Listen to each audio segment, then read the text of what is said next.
Today we're going to be looking at what vertically opposite angles are and how to measure them. So let's waste no time, let's go. Okay, what do we need to remember today? Well, we're going to remember that a vertically opposite angle are always equal. But what does that mean? What is a vertically opposite angle? Well, if we just take a look at this first diagram just here on the left, we can see we have a straight line, which is this baseline just here, I'm coloring green, and we have this angle cutting off from it that I'm coloring yellow. And those two angles make up angle A and angle B. Now what we should know at this point is that angle A and angle B will equal 180 degrees when added together. That's because this straight line from this little pivot point here form a half circle, and half a circle is 180 because a full circle is 360. But what's a vertically opposite angle? Well, if we were to look at this line that cuts into my straight line, if we extend it out like this, or in other words like I've done on this second diagram, we can still see the baseline, this line here that I'll colour yellow, and we can see the line that's cut through the baseline here in blue. Now we still have this top side here, which we now know equals 180 degrees. But now what we have is exactly the same on the other side, another half turn, or in other words, another 180 degrees. And together they equal 360, because now this is a full turn from my pivot. If I was starting here, for example, I could come all the way around, 180, 360. But we've still not spoken about what a vertically opposite angle is. Well, now that we have this full 360, we can see that angle A just here is actually mirrored opposite. And that is the vertically opposite angle, this one just here.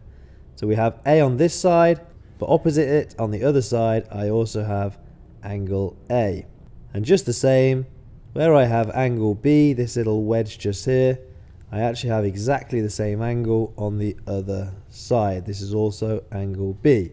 Now let's try to work out why that is. Well, if we think about this intersecting line that's making the angle, if I was to close it a little bit and move it over here, let's say my new line cuts like that, well, what I've done is I've made this angle smaller, and again smaller on this side because I'm closing it, and as it closes it pivots from the pivot point and not only closes one side but also closes the other side too.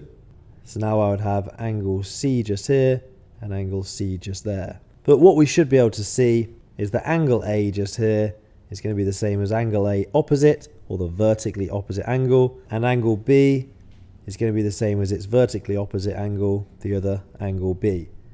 Let's have a look at another example then. If I have an angle here of 45 degrees, where's its opposite angle? Well, that's right, I come through the pivot point and I can see the opposite angle on the other side. Now we now know that it has to be the same value, so this will also be 45 degrees. But there's other things that I know that can help me solve these missing angles just here. Well, if I consider one of these lines the baseline, like this one here, or the straight line, I know that everything on this side must equal 180 degrees.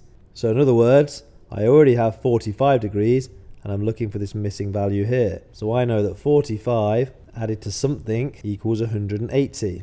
Well, I want this something on its own, so I could now move the 45 to the side and I could say something equals 180, do the inverse, which would be subtraction, subtract 45, therefore something equals 135 degrees. So this missing angle here must be 135, and the vertically opposite angle is the angle opposite just here. Therefore this must also be 135 degrees. And I can check that because all of it together should equal 360. So I have 135 added to 135 added to 45 and added to 45.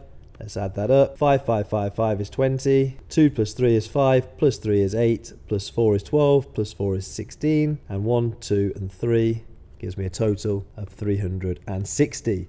Beautiful. And this red chili challenge is about as hard as this sort of question can get. So we've been told that this yellow angle here is 105 degrees.